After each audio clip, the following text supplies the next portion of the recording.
साथियों, अन्य चैनल्स की तरह हमारे चैनल पर भी लगाम लगाने की कोशिश करी जा रही है, हमारी व्यूअरशिप गिराने की कोशिश करी जा रही है, सब्सक्राइबर बेस को कम करने की कोशिश करी जा रही है और हो सकता है कल को हमारे चैनल पर कोई एक्शन भी ले लिया जाए। कभी हमारे एडसेंस अकाउंट के साथ छेड़खानी की जाती है, तो कभी हमारा पेमेंट रिलीज नहीं किया जाता, तो कभी जो है हमारी ग्रोथ को ही स्लो कर दिया जाता है, क्योंकि हम नेशनल इंटरेस्ट में बात करते हैं या ऐसी बातें करते हैं जिससे राष्ट्रवादी विचारधारा और ज़्यादा फैलती है। इसलिए शायद कुछ ताकतें जो ये नहीं चाहती कि ये सब हो, हम पर लगाम लगाने की कोशिश कर रही हैं। हम आपसे ये कह रहे हैं कि आप हमारे साथ जुड़े रहिए। हमने एक चैनल और बनाया है पॉलिटिकल अफेयर्स इनसाइट्स के नाम से, उसको भी सब्सक्राइब कर लेना, क्योंकि कल को हो सकता है हमारे इस चैनल को डिलीट कर दिया जाए या पता नहीं इसके साथ क्या कर दिया जाए, तो कम से कम आप वहां तो मौजूद रहेंगे, हम वहां से बात को आगे बढ़ाएंगे। और साथ ही हमको फाइनेंशियल हेल्प करने की कोशिश करना, क्योंकि इनके एडसेंस से अभी तक हमको पैसा नहीं मिल पा रहा है। कभी एड्रेस वेरिफिकेशन में दिक्कत आती है, ये लोग पिन भेजते ही नहीं है महीनों तक, 6 महीने हो गए आज तक नहीं भेजा। फिर जैसे तैसे हमने एड्रेस वेरीफाई कराया तो ऑनलाइन तरीके से, तो अब ये पेमेंट रिलीज़ नहीं कर रहे, पता नहीं क्या कारण है। हमारा पेमेंट 1 रुपया भी इन्होंने रिलीज़ नहीं किया अभी तक। तो इन सब वजहों से हम थोड़ा सा फाइनेंशियली वीक हो रहे हैं और ये लोग हमको स्ट्रेटेजिकली भी वीक करने की कोशिश कर रहे हैं। तो हमें आपका सहयोग चाहिए और हमारे चैनल को दूसरे वाले को सब्सक्राइब कर लेना, हमारा टेलीग्राम पर भी चैनल है उसको भी कर लेना और व्हाट्सएप चैनल है उसको भी कर लेना, जिससे कि कल को मान लो कोई एक चैनल कहीं से उड़ाएं ये लोग, तो हम बाकी जगह मिले रहें और बात को आगे बढ़ा सकें। साथियों नमस्कार। साथियों, घुंगरू सेठ आजकल इंटरव्यू मोड पर हैं। जब से मोदी जी ने इंटरव्यूज देना स्टार्ट किया और विशेष तौर पर इंडिया टीवी को इंटरव्यू दिया, जो इंटरव्यू काफी ज्यादा चला, जिसमें मोदी जी ने घुंगरू सेठ को भी निशाने पर लिया, तब से घुंगरू सेठ ने सोचा क्यों ना मैं भी इंटरव्यू दूं, क्यों ना मैं भी अपनी बातों को आगे रखूं, क्यों ना मैं भी अलग अलग चैनल्स को दूं, डेली दूं। तो घुंगरू सेठ ने इंडिया टीवी को एक पत्र लिखा कि मैं इंटरव्यू देना चाहता हूं और कुछ क्वेश्चंस लिख के भेजे कि मुझसे ये क्वेश्चंस पूछे जाएं, क्योंकि आपको पता होगा दिल्ली की मीडिया कभी भी घुंगरू सेठ से सवाल नहीं पूछती थी। मीडिया ने पहली बार सवाल पूछा भी उनकी मर्जी के बिना, तो वो पूछा लखनऊ में, जहां उन्होंने सवाल से हिचकिचाते हुए माइक अखिलेश यादव जी की तरफ कर दिए, क्योंकि भाई दिल्ली की मीडिया तो थी नहीं, वो लखनऊ की मीडिया थी, इनसे दबती थोड़ी है। अब दिल्ली में आप दबा सकते हो, क्योंकि दिल्ली में आप शायद पैसे खर्च करते हो मीडिया पे, दिल्ली में जितने भी अखबार हैं उनमें ज़्यादातर एड्स आप ही के आते हैं, इतना पैसा आप पे कहाँ से आ रहा है हमें तो नहीं पता।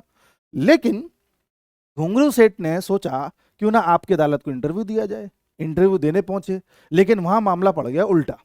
केजरीवाल ने क्वेश्चंस दिए, स्वाति मालीवाल पर मत पूछना, इसकी जगह ये पूछना, राघव चड्ढा पर मत पूछना, उसकी जगह ये पूछना, शराब घोटाले पर मत पूछना, उसकी जगह ये पूछना, ऐसे करके 30-35 क्वेश्चन लेकर के दिए।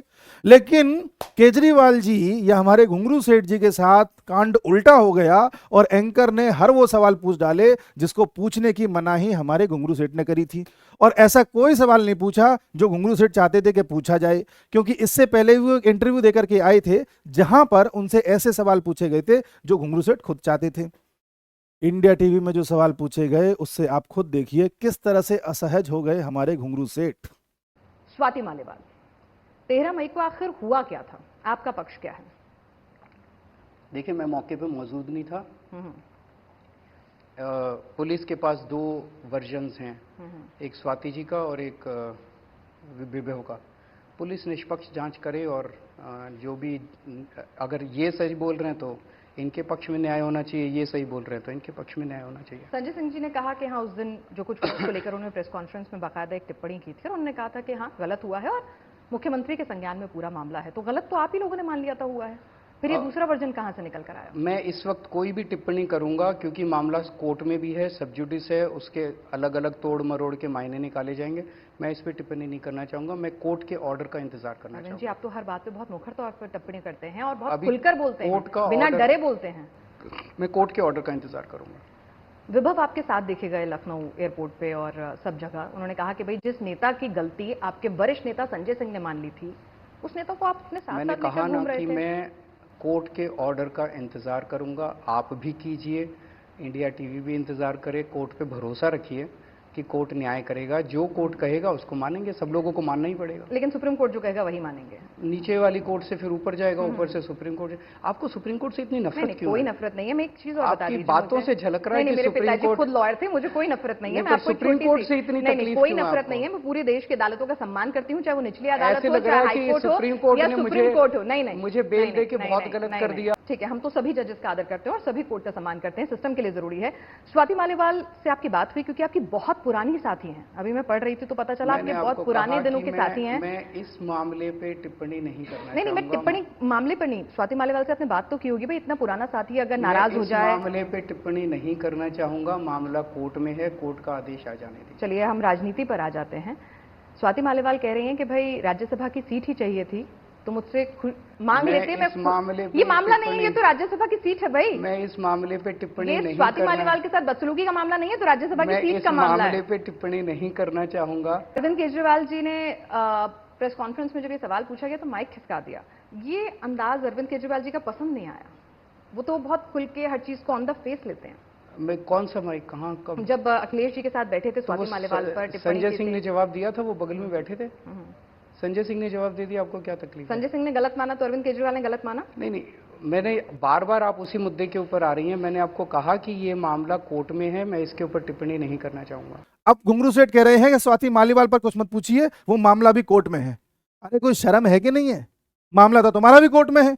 तुम क्यों अपने मामले के बारे में मीडिया में कवरेज दे रहे हो? तुम क्यों पहले दिन से आकर के स्वतंत्रता सेनानी बन करके पूरी दुनिया में अपना डंका पीट रहे हो? क्यों जगह जगह पर रैली करके गा रहे हो कि मैं तो निर्दोष हूं, मुझे फंसाया गया है, मोदी जी ने फंसाया है?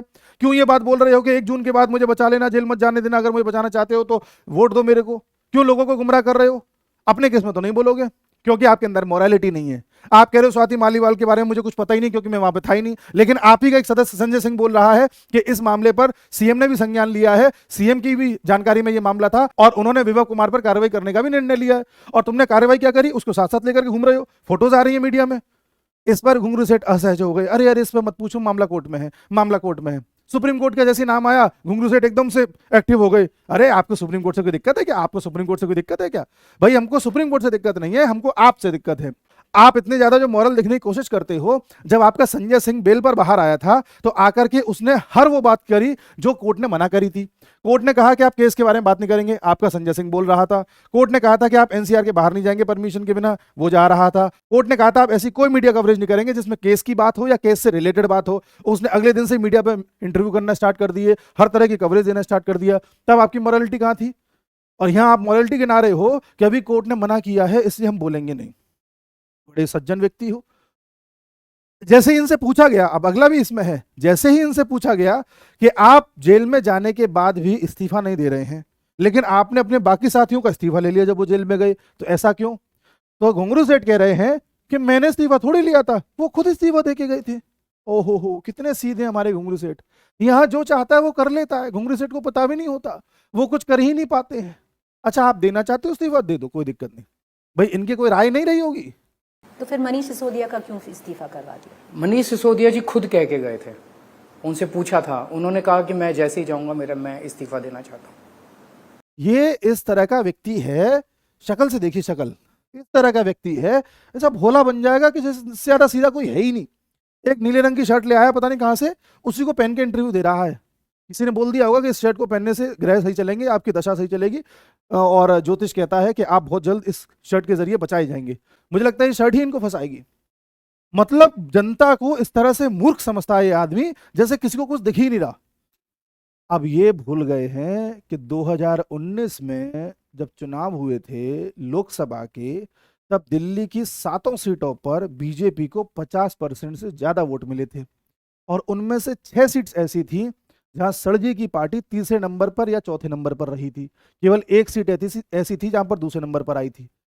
तो सड़जी को इस बात का अंदाजा लगा लेना चाहिए कि जब 2019 में ये हाल था इनका, अब क्या हाल होगा। ये अपने आप को बचाते फिर रहे हैं क्योंकि इन्हें पता है कि अब 2 तारीख को तो जाएंगे, आएंगे कब पता नहीं। और सड़जी एक जगह रैली में बोल भी चुके हैं कि मैं जेल में रह करके अगला दिल्ली का चुनाव लड़ूंगा, लेकिन मैं सीएम पद से इस्तीफा नहीं दूंगा। सड़जी को पता है कि अगला दिल्ली का चुनाव जो जनवरी 2025 में होना है, तब भी सड़जी जेल में ही होंगे। ये इस आदमी की करामात है। और मोदी जी ने इस आदमी के बारे में सही बोला था इंडिया टीवी के इंटरव्यू में कि ये ट्रेंड चोर हैं, इनको पता है कि पैसा कहाँ ठिकाने लगाना है। IRS था ये, इसको पता है पैसा कहाँ ठिकाने लगाना होता है जिससे एक बार पकड़ में ना आए। लेकिन ईडी ने फिर भी ऐसा मनी ट्रेल पकड़ा है कि इसको जमानत नहीं मिल रही है। कोर्ट ने तो इस पर पता नहीं कैसे रहम करके 20 दिन की इसको अंतरिम जमानत दी, लेकिन जमानत नहीं हो रही। और कोर्ट ने भी ये बोला था कि अंतरिम जमानत इस बेसिस पर नहीं दे रहे हैं कि केस इसका कमजोर है ना, वो तो इस बेसिस पर दे रहे हैं कि भाई ये वीआईपी आदमी है। मतलब मेरा मतलब है कोर्ट का अपना एक कोई इंटरप्रिटेशन है, वो क्या है किसी को नहीं पता, लेकिन केस के रिलेटेड नहीं दी है, इस बात को कोर्ट ने खुद बोला था। खैर जो भी है, मैंने कहा कि थोड़ा मनोरंजन हो जाएगा, सर जी की बात कर लेते हैं, घुंगरू सेठ के बारे में थोड़ा सा जान लेते हैं, थोड़ा टॉनिक का काम करते हैं घुंगरू सेठ, क्योंकि सब कुछ नीरस सा चल रहा होता है चुनाव में, घुंगरू सेठ कुछ ऐसा कह देते हैं एकदम मनोरंजन हो जाता है। यही हमारा बस टॉनिक है और कुछ नहीं। नमस्कार।